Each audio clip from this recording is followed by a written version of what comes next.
सबसे पहले बात करेंगे मुख्यमंत्री सुखविंदर सिंह सुक्खू की। सुखविंदर सिंह सुक्खू ने तकनीकी शिक्षा मंत्री राजेश धर्माणी और कजाकिस्तान के एक्सपोजर विजिट पर गए 30 आईटीआई ट्रेनी छात्रों से टेलीफोनिक संवाद किया है। इस दौरान मुख्यमंत्री ने छात्रों के अनुभवों को जानकारी दी और उन्हें भविष्य के लिए शुभकामनाएं दी। मुख्यमंत्री ने कहा कि कजाकिस्तान का यह अंतर्राष्ट्रीय एक्सपोजर विजिट छात्रों के लिए एक महत्वपूर्ण सीख साबित होगा। इस दौरे के माध्यम से युवाओं को आधुनिक तकनीक, वैश्विक कार्य संस्कृति और उद्योगों में अपनाई जा रही नवीनतम कार्य प्रणालियों को करीब से समझने का अवसर मिला है। युवाओं को वैश्विक स्तर की तकनीकी जानकारी और कौशल उपलब्ध कराने के उद्देश्य से ऐसे कार्यक्रम आगे भी जारी रखे जाएंगे ताकि प्रदेश के युवा बदलती तकनीकी और वैश्विक प्रतिस्पर्धा के अनुरूप स्वयं को तैयार कर सकें।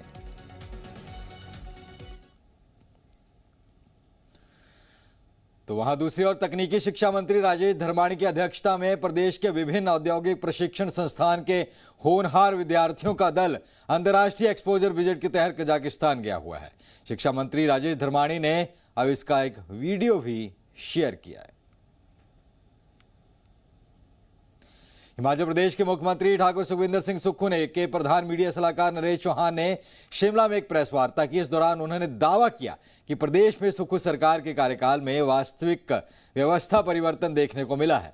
उन्होंने कहा कि सरकार ने स्वास्थ्य क्षेत्र को सर्वोच्च प्राथमिकता देते हुए लगातार बेहतर कार्य किया है और आम लोगों तक गुणवत्तापूर्ण चिकित्सा सुविधाएं पहुंचाने के लिए ठोस कदम उठाए हैं।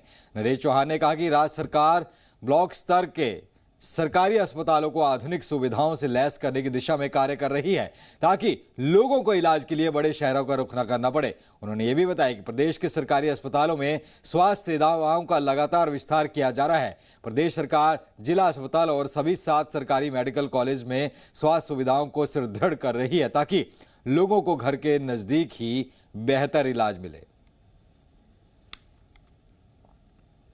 उधर हिमाचल प्रदेश में कांग्रेस सरकार के 3.5 साल के कार्यकाल को लेकर भाजपा ने एक बार फिर से सुक्खू सरकार पर तीखा हमला बोला है। उन्होंने कहा कि भाजपा के प्रदेश मुख्य प्रवक्ता एवं विधायक राकेश जम्वाल ने शिमला में पत्रकारों से बातचीत के दौरान कांग्रेस सरकार के कार्यकाल को निराशाजनक बताते हुए कहा कि प्रदेश में विकास कार्य पूरी तरीके से ठप हैं। उन्होंने आरोप लगाया कि मुख्यमंत्री विकास कार्यों पर ध्यान देने की बजाय भविष्यवाणियां करने में लगे हुए हैं और अपनी नाकामियों को छिपाने का प्रयास कर रहे हैं। राकेश जम्वाल ने यह भी कहा कि कांग्रेस सरकार की 3.5 साल की विफलताओं को लेकर भाजपा जल्द ही सरकार के खिलाफ चार्जशीट लेकर जनता के बीच जाएगी। उन्होंने कहा कि इस चार्जशीट के जरिए सरकार के कथित भ्रष्टाचार का उजागर किया जाएगा। साथ ही दावा किया कि भाजपा के सत्ता में आने पर चार्जशीट में लगाए गए आरोपों की जांच कराई जाएगी और दोषियों के खिलाफ कार्यवाही सुनिश्चित की जाएगी।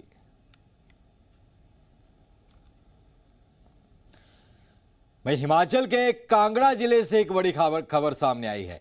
पालमपुर डिपो की एचआरटीसी बस में अचानक आग लगने से अफरा तफरी मच गई। राहत की बात यह रही कि चालक की सूझबूझ से बस में सवार सभी यात्रियों को समय रहते हुए सुरक्षित बाहर निकाल लिया गया। हालांकि देखते ही देखते पूरी बस आग की चपेट में आ गई और जलकर राख हो गई। यह घटना आज सुबह कांगड़ा जिले के धीरा क्षेत्र के पास चौक के पास हुई। पालमपुर डिपो की एचआरटीसी की बस रूट से पालमपुर की ओर जा रही थी। बस में उस समय करीब 15 से 20 सवारियां सवार थी। रास्ते में चालक की नज़र बस से उठते धुएं पर पड़ी तो खतरे को भांपते हुए उसने तुरंत बस को साइड लगाया और बिना समय गंवाए सभी यात्रियों को तुरंत बाहर निकलने के लिए कहा। सुरक्षित लोग बाहर निकले। इसके कुछ ही मिनटों बाद बस में भयंकर आग लग गई और देखते ही देखते पूरे बस आग की लिपटों में घिर गई। तो वहीं प्रदेश की सबसे महत्वपूर्ण परियोजनाओं में शामिल कांगड़ा एयरपोर्ट विस्तार से प्रभावित परिवारों के लिए एक राहत भरी खबर सामने आई है।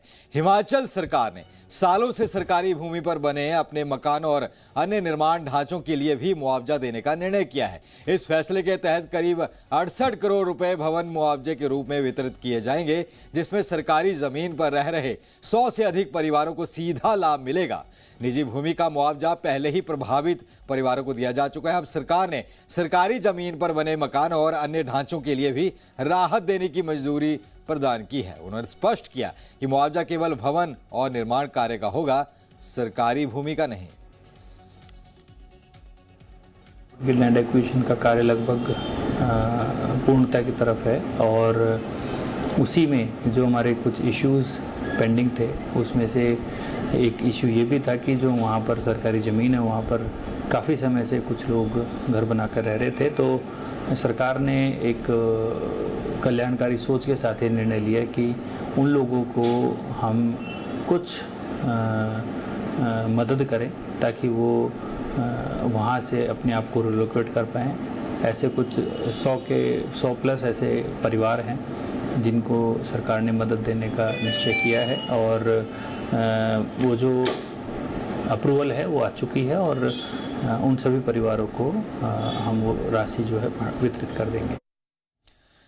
तो वहीं शिमला में टैक्सी और पिकअप के बीच भयंकर टक्कर हो गई। शिमला के संकट मोचन क्षेत्र के नजदीक यह सड़क हादसा हुआ है। घटना में गाड़ी सवारों को हल्की चोटें जरूर आई हैं और उसके बाद उन्हें इलाज के लिए अस्पताल ले जाया गया। घटना के बाद से सड़क पर ट्रैफिक भी प्रभावित हुआ है। तस्वीरें आपकी टीवी स्क्रीन पर हम दिखा रहे हैं किस तरीके से एक पिकअप कार और एक टैक्सी शिमला की उसके टैक्सी गाड़ी उसके बीच आपस की टक्कर हुई। हालांकि दोनों गाड़ियां ही हिमाचल की लोकल गाड़ियां हैं। कारण क्या रहे इसकी जांच की जा रही है, लेकिन इसकी वजह से रूट काफ़ी देर प्रभावित रहा और ट्रैफिक लंबा वहां पर दिखा। लेकिन फिलहाल गनीमत ये रही कोई जानी नुकसान इसमें नहीं हुआ है।